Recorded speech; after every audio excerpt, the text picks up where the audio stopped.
Body language అనే పదం మనందరం వింటాం. యాక్చువల్గా మనం మాట్లాడుతున్నప్పుడు ఎలాగైతే ఎదుటి వ్యక్తికి ఏదో ఒక ఇన్ఫర్మేషన్ వెళ్తుందో అలా మనం మాట్లాడకపోయినా కూడా మన నుంచి ఒక ఇన్ఫర్మేషన్ వెళ్తుంది. బాడీ లాంగ్వేజ్ అంటే అదే కదా.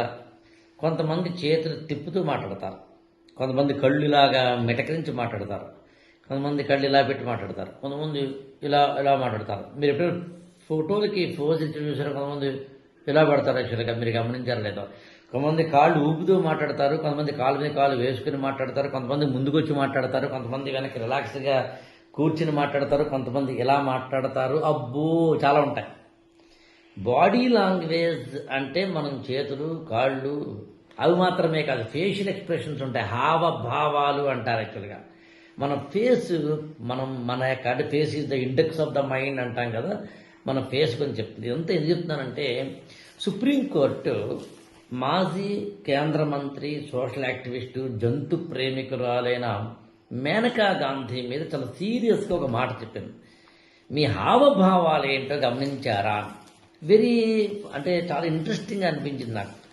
ఒక పాడ్కాస్ట్లో మేనకా గాంధీ మాట్లాడుతూ సుప్రీంకోర్టు వ్యాఖ్యల్ని చెప్పేటప్పుడు ఆమె యొక్క ఫేషియల్ ఎక్స్ప్రెషన్స్ ఆమె చాలా రెక్లెస్గా అన్నట్టుగా మాట్లాడుతోంది. అంటే మేనకా గాంధీ యొక్క బాడీ లాంగ్వేజ్, ఫేషియల్ ఎక్స్ప్రెషన్స్ని బట్టి ఆమె మనసులో హైకోర్టు, సుప్రీంకోర్టు, న్యాయ వ్యవస్థ, ప్రభుత్వాలు వీటన్నిటి మీద చాలా చిన్న చూపు, వీళ్ళు వేట్రాబాయ్ అన్నట్టుగా ఉంది. అది ఆ అబ్జర్వేషన్ అనేది సరిదిద్దుకోవాలి ఈ బాడీ లాంగ్వేజ్ అని సుప్రీంకోర్టు చెప్పడం నాకు చాలా ఇదనిపించింది. యాక్చువల్గా ఇప్పుడు మనం పెద్దవాళ్ళు మనం మాట్లాడుతున్నప్పుడు ఇలా మాట్లాడద్దు అలా మాట్లాడద్దు అంటుంటారు. మనకి బాడీకి ఒక లాంగ్వేజ్ ఉంది. మెల్లగా మాట్లాడాలా, గట్టిగా మాట్లాడాలా, మన వాయిస్కు లాంగ్వేజ్ ఉంది. కళ్ళు ఇలా ఇలా కనుబొమ్మలు ఇలా ఎత్తాలా, ఇలా ఉండాలా, మన యొక్క ఫేస్కి కొన్ని ఎక్స్ప్రెషన్స్ ఉన్నాయి. మాట్లాడినా మాట్లాడకపోయినా మనం కొన్ని ఎక్స్ప్రెస్ చేస్తాం. నేను మీ ఇంటికి వచ్చాను అనుకుందాం.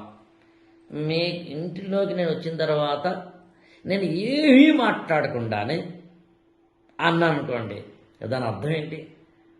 మంచినీళ్ళు మీతో చనువును బట్టి కాఫీయో టీయో అడిగానని అర్థం.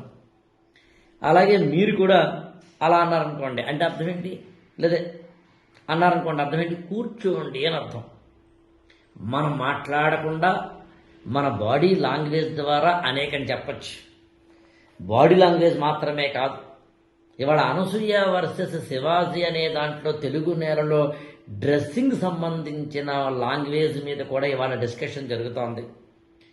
అలాగే ఇటీవల రేణు దేశాయ్ ఒక ప్రెస్ కాన్ఫరెన్స్లో స్ట్రీట్ డాగ్స్, స్ట్రే డాగ్స్, కుక్కల బెడద వాటి మీద మాట్లాడుతూ, ఇన్సిడెంటల్లీ మేనకా గాంధీ కూడా దాని గురించి మాట్లాడుతున్న సందర్భంలోనే ఆమె చాలా ఎమోషనల్గా అవుట్బర్స్ట్ అయిపోయి అక్కడున్న రిపోర్టర్ మీదనో లేదా ఒక వ్యక్తి మీదనో చాలా తీవ్రంగా మాట్లాడడానికి, దాన్ని నేను వేరే వీడియో చేయాలి కూడా. ఇవన్నీ కలిపితే మన డ్రెస్కి ఒక సెన్స్ ఉంటుందండి. ఉదాహరణకి ఒక స్వామీజీ కాషాయం వేసుకుని ఉంటారు. ఆయన నిజానికి స్వామీజీ అయినా కాకపోయినా ఒక మామూలు వ్యక్తిని కాషాయం వేసుకొస్తే ఆయన స్వామీజీ అనుకుంటాం. ఒక ఆయన చాలా చిరిగిపోయిన డ్రెస్సు, చాలా ఎంత చికాగా ఉన్నాడు ఆయన. ఇంకొక ఆయన చాలా నీట్గా డ్రెస్ వేసుకుని, బ్లేజర్ వేసుకుని, చేతిలో బ్రీఫ్ కేస్ పెట్టుకుని, ఒక మంచి ఐఫోన్ చేతిలో పెట్టుకున్నాడు ఆయన. ఇప్పుడు ఇద్దరిలో ఆ కంపెనీకి సీఈఓ ఎవరో, ఆ కంపెనీ ముందు అడుక్కుంటున్న బెచ్చగాడు ఎవరో అని అడిగితే ఏమోనండి అంటారా? అంటం లేదు. మన డ్రెస్ని బట్టి ఉంటుంది. అందుకని ఆడవాళ్ళు ఎలా డ్రెస్ వేసుకోవాలి, ఆడవాళ్ళు ఎలా ఉండాలి, ఆడవాళ్ళు అనుకోగా ఉండాలి, ఆడవాళ్ళు ఇళ్లలో కొంచెం తక్కువ వాయిస్తో మాట్లాడాలి, లాంటివి చెప్పే అనవసరంగా కొన్ని వందల సంవత్సరాలుగా స్త్రీలను అణిచివేసేందుకు ఇవన్నీ వెపన్స్గా మనం ఉపయోగించామేమో తప్ప, దానివల్ల అసలు దీనికి అవసరమే లేదని ఒక అనవసరమైన తిరుగుబాటు ధోరణి వచ్చిందేమో సమాజంలో తప్ప. నిజానికి బీటెక్ చదువుతున్న కుర్రవాడు, నేను ఒకసారి కాలేజీకి వెళ్ళాను. ఆ క్లాస్ రూమ్లో మీరు నమ్ముతారో లేదో, టీషర్ట్ ఒక అబ్బాయి వస్తే వెళ్ళిపో బయటకు అన్నాను. నేను టీషర్ట్ తోటి ఎలా వస్తాను? నాకు తెలిసి టీషర్ట్ తోటి ఉన్నావంటే ఇన్ఫార్మల్గా ఉన్నట్లు లెక్క. అది ఆఫీస్ అయినా, లేకపోతే కాలేజ్ అయినా, స్కూల్ అయినా యూనిఫామ్ ఉంటుంది. స్కూల్ అయినా కాలేజ్ అయినా యూనిఫామ్ లేదా ఒక ఫార్మల్ డ్రెస్ ఉంటుంది. పెళ్ళికి ఒకలా వెళ్తావు, పేరెంటానికి ఒకలా వెళ్తావు, పబ్కి ఒకలా వెళ్తావు. నీ యొక్క బాడీ లాంగ్వేజ్ మారాల్సిందే. స్త్రీలు పురుషులు ఎంత దగ్గరగా నిలబడి మాట్లాడాలి, ఎంత దూరంగా నిలబడి మాట్లాడాలి. సోషల్ డిస్టెన్స్ ఉండి తీరుతుంది. కొంతమంది కొట్టి మాట్లాడతారు, ఎవరిని కొట్టి మాట్లాడుతున్నావు. కొంతమంది చెయ్యి షేక్ హ్యాండ్ ఇచ్చిన తర్వాత పట్టేసుకుంటారు, వదలరు. ఎవరిని వదలకూడదు. కొంతమంది కొంచెం దగ్గరికి వెళ్ళి భుజమి చేయేస్తారు, ఎవరి మీద వేయాలి, ఎవరి మీద వేయకూడదు. కొంతమంది కొంచెం అంటే ఏమంటామంటే చాలా దగ్గరికి వచ్చేసి మీద పడిపోతూ మాట్లాడతారు, ఎవరి మీద పడి మాట్లాడాలి, ఎవరి మీద పడి మాట్లాడకూడదు. కొంతమంది మనం ఏం మాట్లాడుతున్నా ఇలా చూస్తారు యాక్చువల్గా, ఇలా ఎవరితో అలా చూడాలి, ఎవరితో అలా చూడకూడదు. కొంతమంది మనం ఏదో మాట్లాడుతుంటే అంటే అర్థం ఏంటి, రిలక్టెన్స్ కదా, అంటే అర్థం ఏంటి, నువ్వు ఎందుకులా చెప్పాలి రా భయ్యని. నేను క్లాస్కి వెళ్ళి ఏదైనా చెబుతుంటే ఓ కుర్రవాడు కూర్చుని చెప్పు అంటే అర్థం ఏంటి, ఎవడవరా నాకు చెప్పడానికి అని. నువ్వు మాట్లాడుతున్నది మాత్రమే కాదు, నీ బాడీ లాంగ్వేజ్ కూడా చూపిస్తుంది.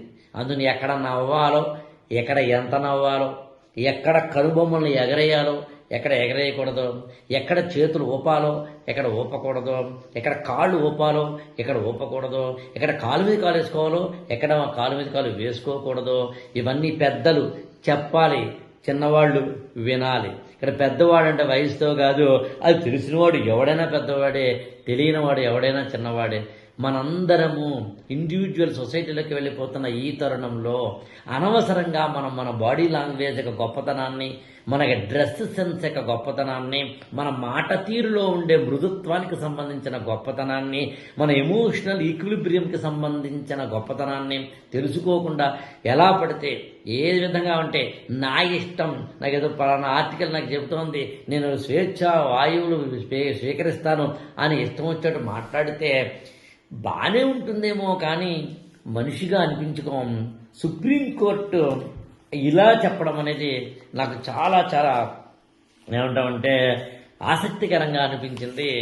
అందులో ప్రత్యేకంగా బాడీ లాంగ్వేజ్ మీద, ఎటికెట్ మీద, టేబుల్ ఎటికెట్ మీద, ఇలాంటి వాటి మీద అనేకమైన పుస్తకాలు ఉన్నాయి, ఈవెన్ కోర్సెస్ కూడా ఉన్నాయి. వన్ థింగ్ ఈజ్ ష్యూర్, ఎలా నడవాలో, ఎలా నవ్వాలో, ఎలా చూడాలో, ఎలా చూడకూడదు. కళ్ళల్లోకి కళ్ళు పెట్టి చూడదు. పాట విన్నారు ఎప్పుడైనా మీరు? ఒక అమ్మాయి కళ్ళల్లో కళ్ళు పెట్టి చూడకూడదు. ట్రైన్లోనో బస్సులోనో వెళ్ళిపోతున్నప్పుడు, ఎయిర్పోర్ట్లో వెళ్ళిపోతున్నప్పుడు. వెస్టర్న్ కంట్రీస్లో ఒక్కరు ఇంకొకరి కళ్ళల్లోకి చూడరు. కళ్ళల్లోకి కళ్ళు పెట్టి చూసావంటే అర్థం నువ్వు ఆమెకి లేదా అతనికి సన్నిహితురాలివి అని అర్థం, లేదా నువ్వు బ్యాడ్ సిగ్నల్స్ పంపిస్తున్నావు అని అర్థం. ఈ ఛానల్ని లైక్ చేయండి, షేర్ చేయండి, సబ్స్క్రైబ్ చేసుకోండి.